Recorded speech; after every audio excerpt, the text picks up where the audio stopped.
and my backdrop is a little...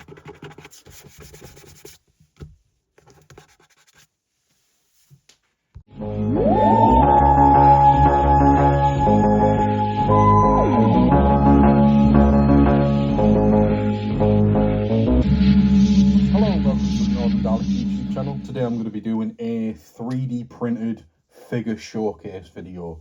Now, I got into 3D printing figures last October, I believe, and I've acquired 13 in total.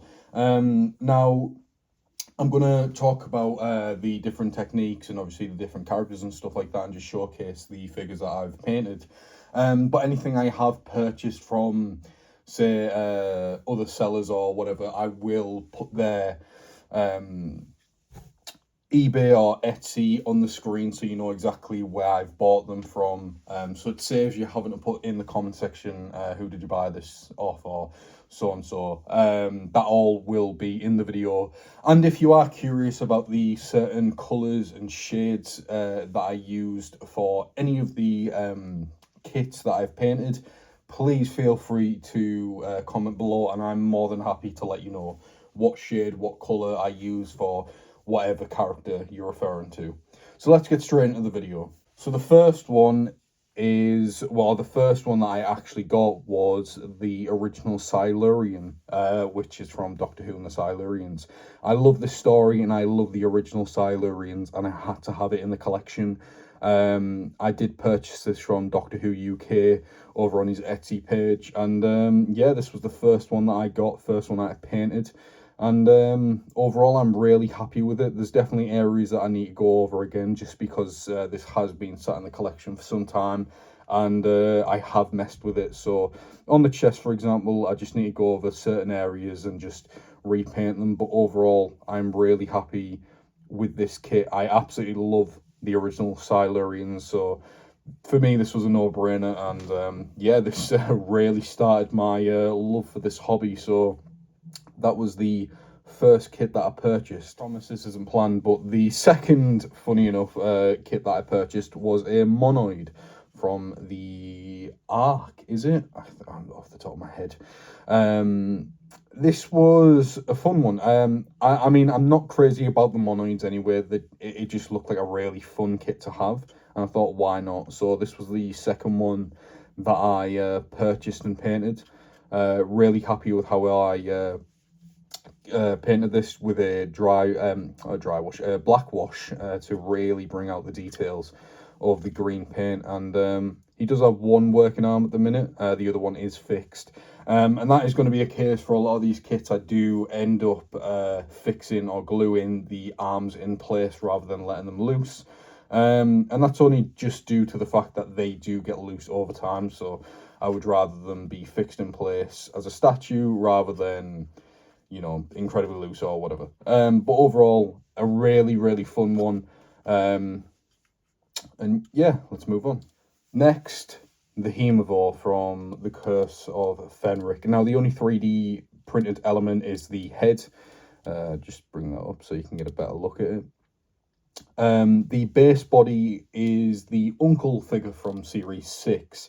I did have to sculpt certain things on it, so these little areas here, these are all sculpted by myself using Milliput, and that's a great tool for sculpting things on figures. I'll probably do a video on it. If not, there's a great video that Who Time did, and I'll put a link in the description below to his video, which basically talks about how to use it and stuff. But yeah, really happy with this one. Love the weathering that I was able to do on the torso, and this one does still retain the articulation.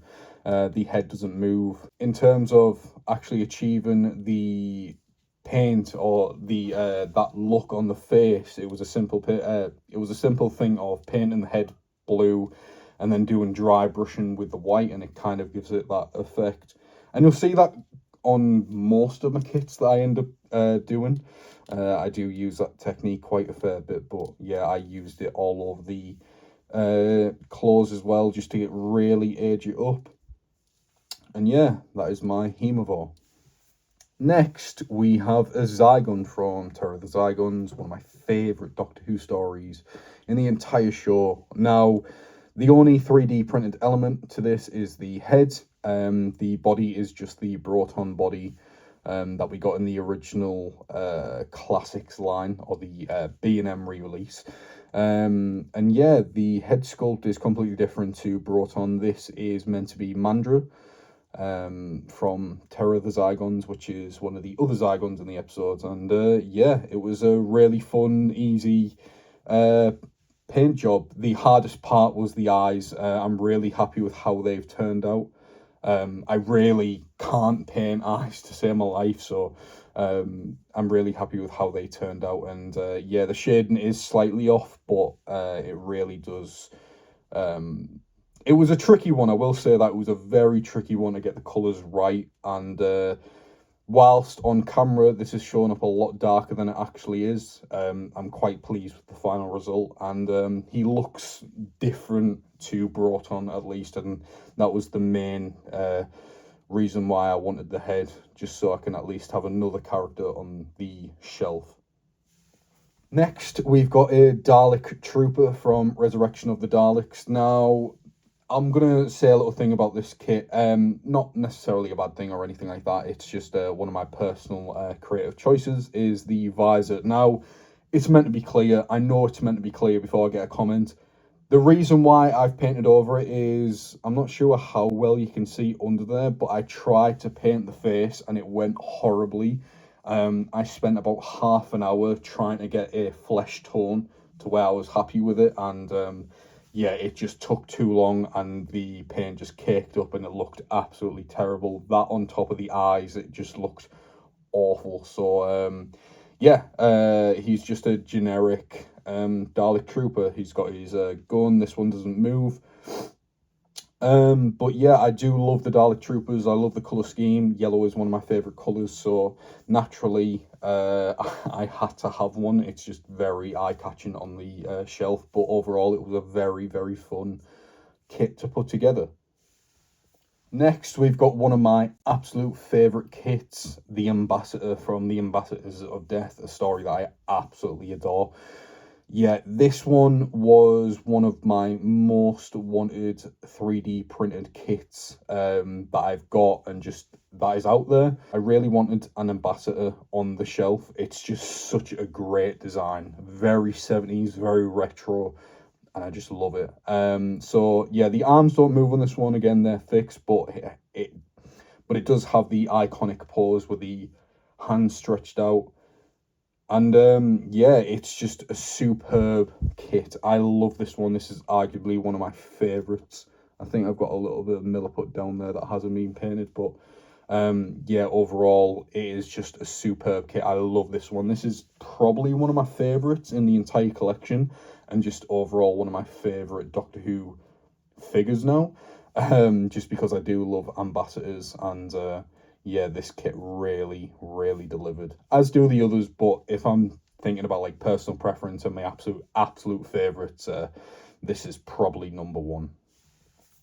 Next, we've got a Teroptal from, am I saying that? Teroptal from The Visitation. Now, I just got this kit. This kit came yesterday and I just ended up painting it. And I've got to say, this is another one of my favourites. I wasn't planning on getting this kit. I was sitting on it and I just thought, you know what, just go for it. And I'm really glad I have, because I love the way it's turned out. The arms do still move on this one. But overall, the painting process was so fun for it. It uses so many different colours. And yeah, in terms of using different techniques, it was really fun to experiment with it. So with these areas where you're seeing the blue, it was a simple case of just applying this like burgundy red and then using a very dark blue and doing a dry brush and then just really like coating it on, and it gives it that sort of look. And again, that's the same for the chest and then the face, which I'm really pleased with how it turned out. It's got a really creepy look to it, with the white eye and then the scar down the face and stuff. Yeah, I really love this kit and I'm super happy with how it turned out. So, yeah, moving on. Next, I've got a Tet Trap from Time of the Rani. I love the Tet Traps. They genuinely are like such a great design. I would love them to come back. Yeah, this was a really fun kit to put together. I will say this one in particular has broke on me maybe like twice, just mainly with the gun. It wouldn't stand and the gun snapped off. That is no fault to the kit. That is like a fault to myself. But overall, this was such a great and fun kit to assemble and paint. I will say, hate painting eyes, so painting all 4 of the eyes on this one was really tedious, but overall I'm really happy with the final result. And again, I love the Tet Trap, so this was a no-brainer for me to get, and yeah, I am overall really chuffed with how it turned out. Next, we have a Nightmare in Silver concept figure. Now, I've had conversations with Doctor Who UK over on Instagram about the idea behind this kit, and yeah, it was just one of his ideas, just to make a kit of the Nightmare in Silver design, just really battered and damaged, and honestly, I love it. Now, I don't love this design. This is arguably one of my least favourite Cyberman designs. I just hate the way they looked in Series 7 and Series 8 and whatnot. But yeah, the kit itself, I love damaged Cybermen, so this was another no-brainer for me, and overall I'm really happy with how it turned out. It did come with a alternate head where it's got the faceplate on, but I really wanted to keep the skull on display. I just love the way that looks, and then you get the rib cage and the torn off arm. Overall, it's a really fun kit, and yeah, this is one of the very few modern kits that I do own in terms of new series stuff. Next, we have the Sandman from Sleep No More. Now, this is an odd one for me. It's not a design that I'm crazy for. It's not a monster that I absolutely love or anything like that. I don't really like the story anyway, but it was a character that I didn't have in the collection, and I really wanted a kit, so I went for it, and overall I'm really happy with how it turned out. It was a simple case of just painting the base body and then going over it with a black wash, and yeah, it really just brought the entire kit to life. Again, overall, it's not a character that I care for or anything like that, but I am happy that I do own it in the collection. And yeah, it still is able to articulate its arms and stuff, and yeah, it's a fun one. Next, we have the Wrath Warrior from the Star Beast. Now, I love the Wrath Warriors and what they did in the 60th. I do prefer this design over the comics. But yeah, I got the kit of it, and this one is a really fun one. Now, painting it, on the other hand, I found incredibly tedious. It was just a lot of going over certain areas again and being really careful, and it took quite a long time, and using a lot of Milliput. There's an area here that really needs to be repainted. Only one arm still works on this one, but the head can articulate left to right. It is pretty big compared to other figures. The Zygon, for an example, on the size of it. Yeah, I really like this one. Again, the painting process for me just wasn't too fun. The torso in particular was just a bit of a nightmare to put together. And there was a lot of issues with glue and stuff like that. But again, that's no issue to how good these like kit is or the sculpt or anything like that. That was just down to me when I was assembling it. But overall, another really fun one that I've added to the collection. Next, we have the Wheel in Space Cyberman. Now, this is another recent one, literally like last week, I think this arrived. I needed this in the collection. Whilst it's not a design I care for in terms of Cybermen, especially classic Cybermen, the wheel design is probably my least favourite within regards to the classic designs, that and the Silver Nemesis design. But I needed it in the collection because obviously officially we haven't got it, and we've only had the concept image of it. Yeah, it's great. I love this kit. It turned out super well. It's just a simple case of painting the overall body silver and then going over in these areas with the black, and especially the face. But in the chest unit, I went in and used a bronze on this section and then just wiped the paint away, so at least it gave it some sort of colour to this area. And over here, it was just a simple case of doing dry brushing. But overall, it may look like a very simple kit or a simple paint job, but it was very fun to put together. And I'm really happy that I now own all the classic Cybermen in some shape or form. And yeah, this one was a must have in the collection, again, just to complete the classic Cyberman. And finally, another recent one that I got was the Mutt from the Mutants. I love the Mutts. I love the way they look. I don't like the story they're in. I mean, I love Pertwee's era, but the Mutants for me is probably one of his worst stories. But the Mutts I absolutely love, and again, this was a no-brainer for me to get. In terms of painting it, it may look like a simple black body, but there's actually more to it. So yes, I did go for the overall black look, because in most images they look black rather than like a dark blue. And yeah, it was then a simple case of using a dark brown and doing a dry brush over these areas, and you get this sort of effect where it looks like the armor plates are dirty and stuff. That's really what I wanted for, and like the spine and stuff. Then you get the eyes, and the technique I used to paint the eyes, because again, I can't paint eyes, was that I used a Lego piece. Just dip the end into paint and just apply it. That's exactly what I did with the eyes. It was just a simple case of just applying the paint, and I had a perfect circle. So it has to be one of these spear pieces that have the flat end, not the rounded one. Again, overall, I'm incredibly happy with this one. I love the way this turned out, and I love this kit.